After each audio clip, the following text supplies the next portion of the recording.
Hi friends, யோசுவா 1ஆம் அதிகாரம் 6ஆம் வசனம். பலன் கொண்டு திடமனதாயிரு. நம்ம எல்லாருக்கும் தெரியும், மோசேக்கு பின்பு கர்த்தர் யோசுவாவை முன்குறித்து இந்த இஸ்ரவேல் ஜனத்தை நடத்தி அவர்களுக்கு வாக்குத்தத்தம் பண்ணின அந்த தேசத்தை பங்கிட்டு கொடுக்கணும். யோசுவா கிட்ட இப்போ பொறுப்பு வரும்பொழுது இந்த யோசுவா ஒருவேளை பயந்துட்டாரா நம்ம நினச்சி பார்த்தோன்னா இல்லைங்க, நம்ம நல்லா தெரியும் யோசுவா விசுவாசத்தில் ரொம்ப ஸ்ட்ராங். ஏன்னா யோசுவாவும் காலேபும் தான் அங்கே சொல்கிறாரு, கர்த்தர் வாக்குத்தத்தம் பண்ண தேசத்தை கண்டிப்பாக கொடுப்பாருன்னு சொல்லிட்டு. ஆனால் அவருக்கு ஒரு சூழ்நிலை மட்டும் அவர் இப்படி யோசிச்சுருந்துருக்கலாம்.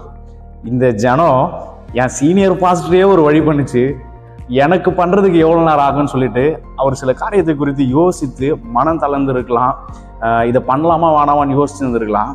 ஆனால் கர்த்தர் அவனை பலப்படுத்துறாரு. நீ பலன் கொண்டு திடமானதாயிரு. 5ஆவது வசனம் வாசிச்சு பார்த்தீங்கன்னா, நீ உயிரோடு இருக்கும் நாளளவும் ஒருவனும் உனக்கு முன்பாக எதிர்த்து நிற்பதில்லை. நான் மோசையோடு இருந்தது போல உன்னோடு கூட இருக்கிறேன், நான் உன்னை விட்டு விலகுவதும் இல்லை, உன்னை கைவிடுவதில்லை என்று சொல்லி பொறுப்பை மாத்திரம் கர்த்தர் யோசுவா கிட்ட கொடுக்கல, அதற்கான ஒரு ஹோப்பை அவனுக்கு திரும்பவும் கொடுத்து நீ முன் செல்லு, நான் உன் கூட இருந்து நடத்துவேன்னு சொல்கிறாருங்க. நாம் கூட சில நேரத்தில் சில மனுஷங்களை பார்த்து கூட சில காரியங்களை குறித்து நாம் டிஸ்ட்ராக்ட் ஆகிறதுலாம் இருக்குதுங்க.